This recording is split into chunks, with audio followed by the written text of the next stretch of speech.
इसलिए रथ को स्वयं हाँकने लगा। देवकी की जब विदाई हो रही थी, मार्ग में जब रथ चल जा रहा था, रथ पर सवार है वसुदेव जी और देवकी। उसी समय आकाश में अरे दुष्ट कंस, जिस बहन से तो इतना प्रेम करता है ना, वो जानता नहीं है इसी बहन का जो 8वां गर्भ होगा वो तेरा काल होगा। कंस ने जैसे ही सुना, क्रोध में भर करके रथ को रोका, मां देवकी के केश पकड़े, निकाली अपनी तलवार, अभी समाप्त कर देगा। वसुदेव जी ने कहा, महाराज आप क्या कर रहे हैं?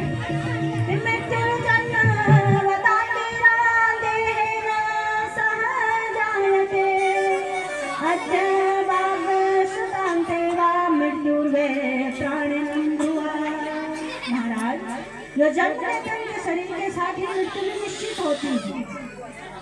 आज हो या 100 वर्ष बाद हो, मृत्यु तो निश्चित है, लेकिन ये भगवान की इच्छा होती है।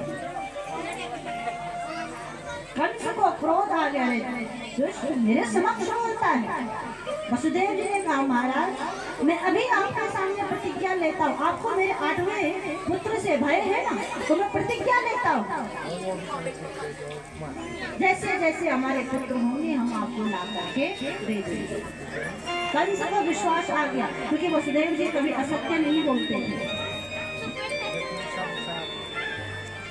बात मान करके कंस ने देवकी को छोड़ दिया। वसुदेव जी ने महाराज एक तो ये आपकी बहन है, दूसरे में ये स्त्री है, तीसरे में ये नव विवाहिता है, अभी अभी इनका विवाह हुआ है।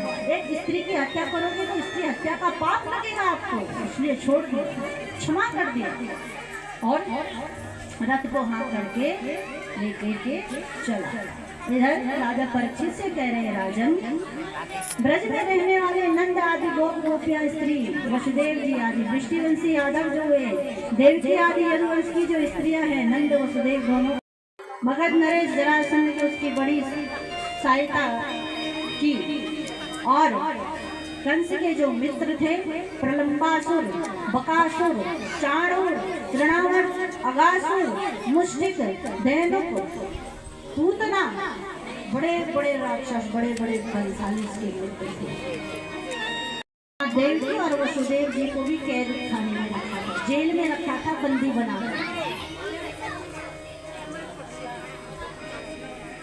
धीरे धीरे समय बीता, पहला पुत्र जब हुआ, वसुदेव जी लाकर के कंस को दे दिया और कंस ने उसी समय उस पुत्र को समाप्त कर दिया। एक क्षण के लिए तो दया आ गई थी, छोड़ दिया था। तब तक नारद जी आए, नारद जी ने कहा, कंस 8वां गर्भ का है ना, आकाशवाणी में हो सकता है पहला ही 8वां हो। कंस को छोटे बालक को देख करके दया आ गई थी, लेकिन जब नारद जी ने कहा, कंस कहीं यही तेरा काल ना हो पहला पुत्र, कहीं यही ना हो 8वां, इसलिए कंस ने समाप्त कर दिया है। और इधर वसुदेव जी की जो दूसरी पत्नी हुई है रोहिणी, गोकुल में पत्नी है यशोदा मैया। वसुदेव जी की जो दूसरी पत्नी थी वो थी रोहिणी मैया। धीरे धीरे पुत्र होते गए, 6 पुत्र जन्म हुए। 7वें पुत्र के रूप में स्वयं भगवान शंकरषण, भगवान शेष प्रकट हुए। भगवान शेष जब प्रकट हुए तो योग माया को भगवान ने आदेश दिया, हे योग माया, आप अपनी योग माया से माँ देवकी का ये 7वां गर्भ रोहिणी मैया के गर्भ में स्थापित कर दिया, और तुम स्वयं यशोदा मैया के गर्भ से जन्म लिया। और इस लीला में मेरी सहायता कर रोहिणी मैया के गर्भ में स्थापित कर दिया। और इधर कंस को बताया गया है कि देवकी का 7वां गर्भ समाप्त हो गया। कृष्णा, माया, नारायणी अनेक नाम होंगे और अनेक सिद्धपीठ होंगे तुम्हारे, ऐसा मेरा आशीर्वाद है।